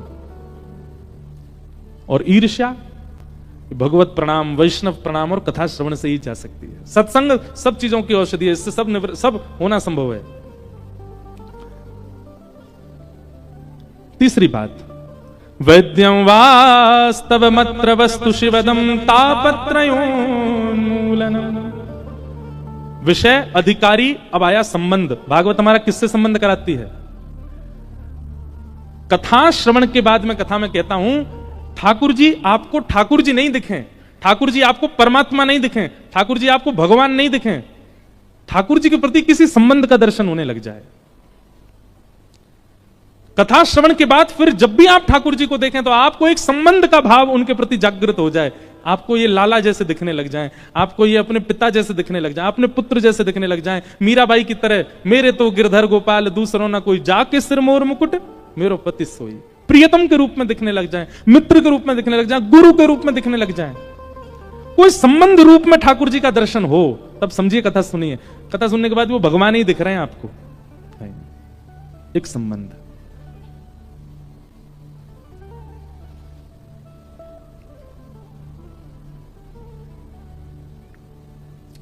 संबंध ठाकुर जी से हो। कितने हमारे वैष्णवों के चरित्र ऐसे आते हैं जिन्होंने ठाकुर जी से संबंध बनाया और ठाकुर जी ने उस संबंध को निभाया। ठाकुर जी ने निभाया। अयोध्या के एक महापुरुष हुए, वो वशिष्ठ कुल गोत्रीय थे और वशिष्ठ जी राम जी के गुरु जी। तो जब वो वशिष्ठ कुल में हुए तो एक दिन सोचने लगे, मेरा गोत्र वशिष्ठ है, इस नाते से तो मैं राम जी का गुरु हुआ, क्योंकि मैं वशिष्ठ जी का वंशज हूं। तो भाई गुरु के वंश में जो भी होता है सब गुरु ही होते हैं। गुरु पुत्र भी गुरु होता है, गुरु नाती भी गुरु होता है, गुरु परनाती भी गुरु होता है, सब गुरु ही होते हैं। और दिन तो भगवान मान के दर्शन करने जाते थे राम जी का, लेकिन आज सोच के गए नहीं हम तो वशिष्ठ को, हमारे तो चेला हैं ये। और दिन तो ऐसे जाते थे राम जी को दर्शन करने, आज गए ऐसे। जुग जुग जियो राम लला, सदा प्रसन्न रहो, हमारा बहुत बहुत आशीर्वाद, तुमको कभी किसी की आंच नहीं आवे। और वहां दर्शनार्थी सब देखे बोले बाबा पागल हो गया, देख क्या कर रहा है, राम जी को आशीर्वाद दे रहा है। और सिया जी से कहो हम गुरु जी हैं, थोड़ा घूंघट कर लिया करें हमको देख के, गुरु जी के सामने थोड़ा संकोच कर लिया करें। और लखनलाल से कहो ये बहुत चौड़े रहते हैं, कभी कभी प्रणाम किया करें हमको। और रामलला तुम प्रसन्न रहो, भोजन किया कि नहीं किया। सब हंस रहे थे वहां पे, बोले देखो ये क्या बात बना रहे हैं यहाँ खड़े खड़े। महाराज उस दिन तो वो चले गए, अगले दिन जब वो दर्शन करने के लिए आए तो पुजारी जी उस समय वहां थे नहीं, कहीं गए हुए थे, कुछ लोग ही दर्शन कर रहे थे। कनक बिहारी जी है ना अयोध्या, वहां की घटना है। जैसे ही उनका आगमन हुआ, कल वो कह के गए थे सिया जी से कहो ने घूंघट कर लिया करें, अपने आप ही सीता जी की तरफ का जो द्वार था वो अपने आप ही लग गया, सीता जी घूंघट में आ गई कि गुरु जी आए हैं सामने। उनके नेत्र सजल हो गए। पुजारी जी को देखो बेचारी बहू घूंघट कर रही है हमसे, देखो कैसे आगे पड़ला कर लिया है। तब भी नहीं माने कोई उनकी बात, बोले अरे हवा चल गई होगी जोर से, अपने आप पड़ला लग गया है। राम जी की सवारी निकली पालकी पर, पालकी में सवारी जा रही थी, सब लोग जय जयकार करते हुए जा रहे थे। जैसे ही उन व्यक्ति के घर के सामने पालकी पहुंची तो राम जी का जो मुकुट था वो अपने आप नीचे आ गया, तुरंत पालकी रोक दी गई। पुजारी जी बोले अरे मुकुट बढ़ गया, ठाकुर जी का पहनाओ। मुकुट धारण कराने लगे, पालकी जैसे ही उठाई फिर मुकुट गिर गया, फिर दोबारा रोक के फिर मुकुट धारण कराया। वो महात्मा छत पे खड़े खड़े देख रहे थे।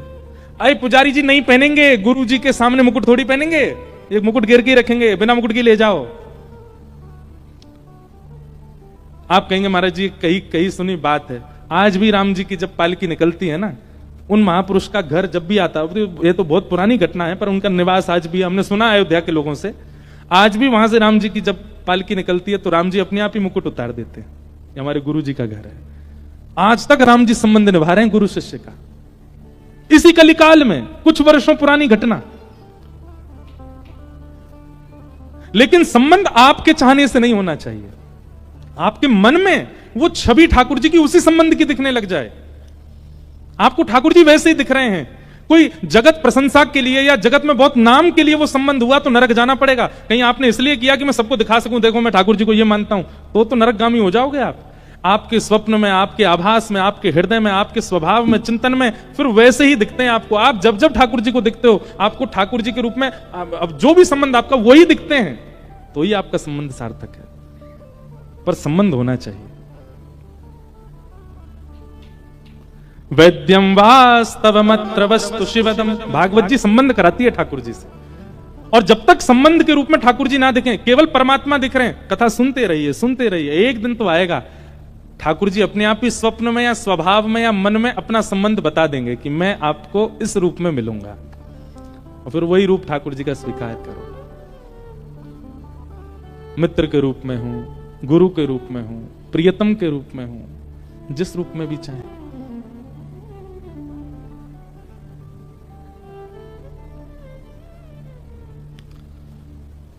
श्रीमद्भागवते महामुनि कृते किंबा परैरीश्वर सद्यो हृद्यवरुध्यते त्रिकृतुभिः शुश्रूषुभिस्तत्क्षणात्। एक हमारे ब्रज में मदन मोहन जी का मंदिर था। सप्तनिधि का पद गाते हैं ना हम, श्यामा हृदय कमल सो प्रगटो, उसमें तीसरे ठाकुर, दूसरे ठाकुर कौन है? मदन मोहन जी। हमारे वृंदावन के 7 ठाकुर कौन कौन से? गोविंद देव, गोपीनाथ, मदन मोहन, राधा रमण, राधा वल्लभ, जुगल किशोर और श्री बांके बिहारी। ये 7 ठाकुर हैं वृंदावन के। सबसे पहले कौन है? गोविंद देव, जयपुर में। दूसरे गोपीनाथ, वो भी जयपुर में। तीसरे मदन मोहन, वो कहां है? करौली, राजस्थान में। ये सब मुगलों के बाद और कई कारणों से 4 ठाकुर हमारे ब्रज से बाहर गए। गोविंद देव, गोपीनाथ, मदन मोहन और आपके पन्ना में विराजमान जुगल किशोर। तो मदन मोहन जी के एक परम उपासक थे, उनका नाम था काले खां। क्या नाम था? काले खां। मुस्लिम थे। बड़ी अच्छी कथा उनकी। काले खां के विषय में वर्णन आता है कि काले खां जो थे वो करौली, राजस्थान में रहते थे और वो मंदिर नहीं जाते थे, केवल घर चलाने के लिए काम ढूंढा था उन्होंने। और उनको काम क्या मिला था? झाड़ू लगाने का। मंदिर में झाड़ू लगाते थे, मंदिर में नित्य झाड़ू लगाते। और कभी दर्शन करते नहीं थे मदन मोहन जी का, बस उनका काम था बाहर की पूरी सफाई साफ सुथरी कर देना, आदि आदि ऐसा काम। एक दिन राजभोग आरती हो रही थी मदन मोहन जी की, और काले खां ऐसे झाड़ू लगा करके और बस झाड़ू रख करके जा रहे थे, और राजभोग आरती की भीड़ लगी थी। तो तो काले खां के मन में आज पता नहीं क्या आया, उसने कही इतने सालों से मैं यहां पे झाड़ू लगा रहा हूं, एक बार देखूं तो सही है मंदिर का देवता है कैसा। तो भीतर भी नहीं गए, बाहर निकलते निकलते ऐसे पीछे मुड़ करके देखा, और जैसे ही मदन मोहन लाल जी का स्वरूप देखा, कटाक्ष नेत्र, मधुर मुस्कान, हाथ में वंशी, अब काले खां की स्थिति ये हो गई कि पीछे एक बार देख करके काले खां ने जैसे आगे देखा, अब वो जहां देख रहा है वहां उसको वही दिख रहे हैं। अब जिधर देखें वही मदन मोहन जी दिख रहे हैं। ये मदन मोहन जी का दर्शन करा रहे हैं आपको टीवी पे, ये मदन मोहन जी, यही छवि दिखे। अब तो काले खां की स्थिति हो गई कि अपने घर जाता और अपनी नमाज आदि जो भी उनकी होती थी वो करते, लेकिन वो नमाज करने भी बैठे तो उसके बाद भी उनको यही रहती कि अब कब भोजन पाके मैं फिर से शाम की सेवा में जाऊं। और शाम को पहुंच गए, जाके अपना झाड़ू आड़ू करके वो फिर से देखा, अब तो रूप माधुरी का दर्शन करके मदन मोहन बोले ये इतना सुंदर बालक, इतना इतना बढ़िया श्रृंगार, इतने सुंदर नेत्र, इतने सुंदर गाल, इतना सुंदर मुखमंडल। अब तो मदन मोहन जी को लत लग गई, काले खां को लत लग गई मदन मोहन जी के। और मैं गलत नहीं बोला, मैंने सही बोला, मदन मोहन जी को लत लगी है काले खां को देखने की। भैया अगर हम जब दर्शन करते हैं हम तो 2-2 घंटा देखते रहते हैं तो भी हमको कोई फर्क नहीं पड़ता, पर एक छवि देखते ही चित्तवृत्ति अपने वश में ना हो तो समझ जाना आपने नहीं, ठाकुर जी ने आपको देखा है, ठाकुर जी की दृष्टि आप पे पड़ी। हमारे शैलेंद्र जी बता रहे थे कि महाराज जी बिहारी जी में कभी गया नहीं, वृंदावन से हमारा कोई दूर दूर तक संपर्क नहीं, पर देखते ही मेरे नेत्रों से आंसू नहीं रुक रहे हैं। आपको मान तो नहीं होना चाहिए इस बात का, अभिमान भी ना हो, भगवान करे कभी, पर आपने नहीं, बिहारी जी आपको देख रहे थे, इसीलिए आपके नेत्र सजल थे। उनकी दृष्टि पड़ जाए तो फिर किसी काम के रह थोड़ी जाते हैं। काले खां, अब तो उनकी स्थिति ऐसी हो गई दिन रात मदन मोहन जी में ही बैठे रहते। उनकी पत्नी को यह बात पता चल गई कि ये अपना देवता छोड़ करके अपने परमात्मा को छोड़ के दूसरों के परमात्मा को भजने लगे।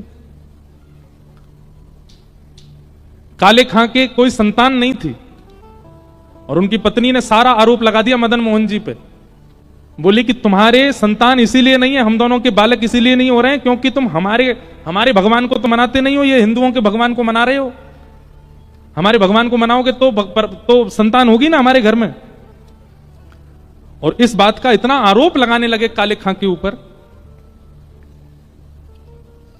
काले खां बोले अब कुछ ऐसा करना पड़ेगा कि ये आरोप दूर हो। संतान की प्राप्ति की इच्छा नहीं है, इच्छा क्या है कि मदन मोहन जी पर आरोप ना लगे कि इनकी वजह से मुझे संतान नहीं है।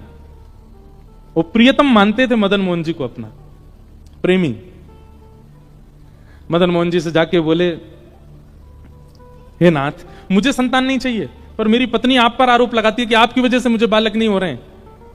मेरी पत्नी आप पर आरोप लगाना बंद कर दे और उसकी बात गलत साबित हो जाए, इसके लिए मैं आपसे कह रहा हूं एक संतान मेरे घर में हो जाए। मदन मोहन जी ने ऐसी सुनी कि उसके 11 महीने बाद ही काले खां के घर एक पुत्र का जन्म हो गया। और पुत्र का जन्म हुआ, अब सुनो बात सुनो, पुत्र का जन्म होकर पिता नृत्य करता है कि मैं पिता बन गया, पर काले खां तो सीधे जैसे ही पता चली बेटा हुआ है, मदन मोहन जी के मंदिर गए, वहीं जाके नाचने लगे। मेरे मदन मोहन जी कलंक रहित हो गए, मेरे मदन मोहन जी पे अब कोई कलंक नहीं लगाएगा, मेरे ठाकुर जी कलंक रहित हो गए। उनको प्रसन्नता उसकी नहीं कि बेटा हुआ है। मदन मोहन जी बस अब जीवन में आपसे कभी कुछ नहीं मांगूंगा, आप ऐसे घर वालों का मुंह बंद कर दिया आपने, अब मैं आपका, आप मेरे, हमारे बीच में अब कोई नहीं आएगा। लेकिन एक बात याद रखिएगा, कृष्ण को भजने वाले सब कान खोल के सुनो, सब कुछ सीधा सीधा सीधा सीधा चले ये ठाकुर जी को मंजूर नहीं है। कुछ तो टिकड़मबाजी करते हैं, टेढ़े हैं ना, कुछ तो करते हैं। एक दिन अब धीरे धीरे उनका पुत्र बड़ा होने लगा। अब पत्नी रोकती नहीं थी काले खां को, क्यों, बेटा मिल गया। एक दिन बेटा थोड़ा बड़ा हो गया, जमुना किनारे खेल रहा था और एक काले सर्प ने बेटे को डस दिया, नीला पड़ गया पूरा पुत्र। और उस पुत्र को गोद में लेकर के पत्नी रोते रोते काले खां के पास गई। काले खां मंदिर में बाहर झाड़ू लगा रहे थे, वहीं बैठे रहते थे, चिंतन करते थे मदन मोहन जी का।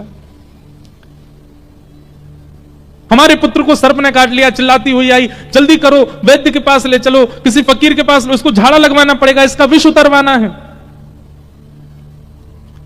और उसी समय घंटे घड़ियाल बजने लगे, मदन मोहन जी की आरती होने लगी। काले खां ने अब नियम बना लिया, तो सारी आरतियों के दर्शन बाहर ही खड़े खड़े करते थे, अंदर नहीं आते थे।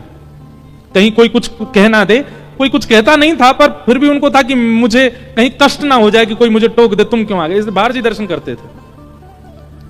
यहां पत्नी मृतक पुत्र को हाथ में लेके खड़ी है कि जल्दी किसी वैद्य के पास ले चलो, और यहां मदन मोहन जी के घंटे घड़ियाल बजने लगे, आरती हो रही थी।